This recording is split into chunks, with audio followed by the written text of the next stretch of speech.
Welcome back to Thunder of Zeus, the channel where we cut through the noise and expose the madness of the radical left. And wow, the meltdown this week has been spectacular. The left's latest meltdown was about Jimmy Kimmel. Yes, the same late-night comedian who hasn't been funny since Bush was president. Fragile little snowflake. What a blowhard. He's a blowhard and a snowflake. He's a blowflake is what he is. He should change the hats to say, "Make America Wine Again." It's more than half of this country voted for the criminal, still trying to figure out what happened. Social media is on fire with the claim that Donald Trump himself silenced Kimmel. Fascism, they screamed. Authoritarian takeover of the media, they cried. But let's be real for just 1 second. That's not what happened. Not even close. This isn't censorship. This isn't Trump ordering state TV. This is what happens when a washed-up hack, whose ratings have been in freefall for years, finally collapses under the weight of his own irrelevance. And the best part about this is, the truth is coming out, and it's uglier for the left than they'd like you to believe. Let's roll the tape.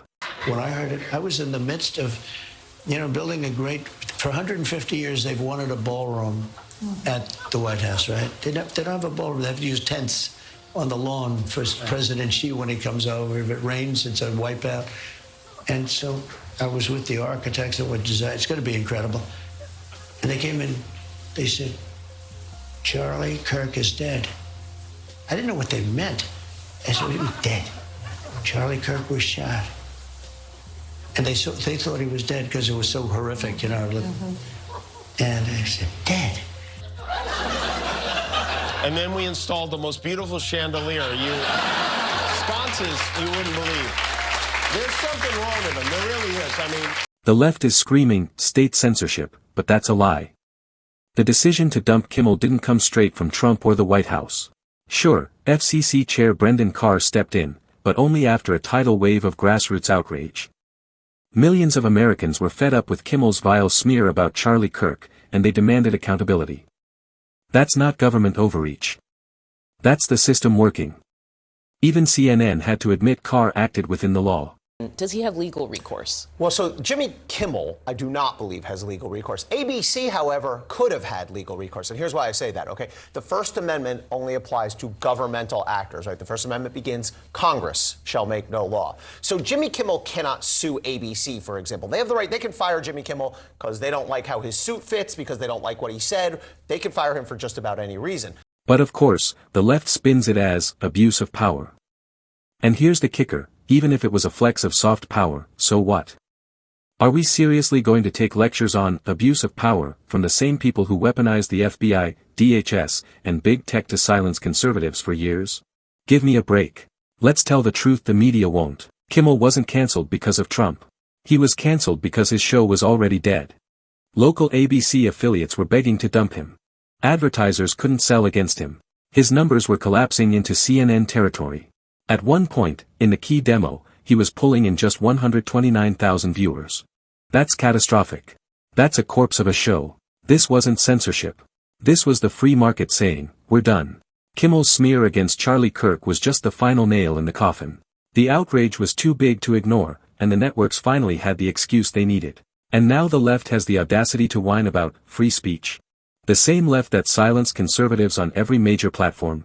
The same left that banned a sitting president from Twitter, Facebook, and YouTube. That's real censorship. Meanwhile, Kimmel is still free to start a podcast tomorrow. He could go to Netflix. He could rant on YouTube.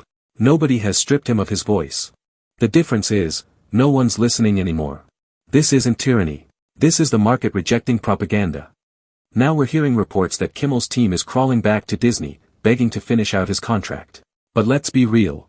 Local affiliates don't want him. Advertisers don't want him. And audiences? They checked out a long time ago. Why would Disney keep dragging this bloated corpse across the finish line? To please a handful of blue-haired Twitter activists? To make Hollywood elites feel good about themselves? Not happening. The cultural tide has shifted. The left is losing its grip. And no amount of fake outrage will change the fact that Jimmy Kimmel was a failed product, tossed in the trash by the very system they once controlled. But here's where it gets hilarious. Today's news is saying that Jimmy Kimmel's show is actually coming back. Yes, after all the outrage, the collapsing ratings, and the advertisers bailing out, ABC is apparently reviving the show. But why are they doing this? Not because the people want it. Not because the numbers justify it. But because Hollywood elites and political activists can't afford to lose another cultural megaphone. This isn't about comedy anymore. It's about control. They're dragging Kimmel's zombie show back from the dead to keep pushing the narrative, even if nobody is watching. And that's the most telling part of this entire story. The left will prop up a corpse if it means keeping their propaganda machine alive. So no, this isn't free speech under attack. This isn't censorship. This is a failing empire desperately clinging to its crumbling symbols, reviving broken icons to pretend they still matter. Jimmy Kimmel's comeback isn't a win. It's proof of just how weak the left has become. Stay sharp, stay free, and I'll see you next time on Thunder of Zeus.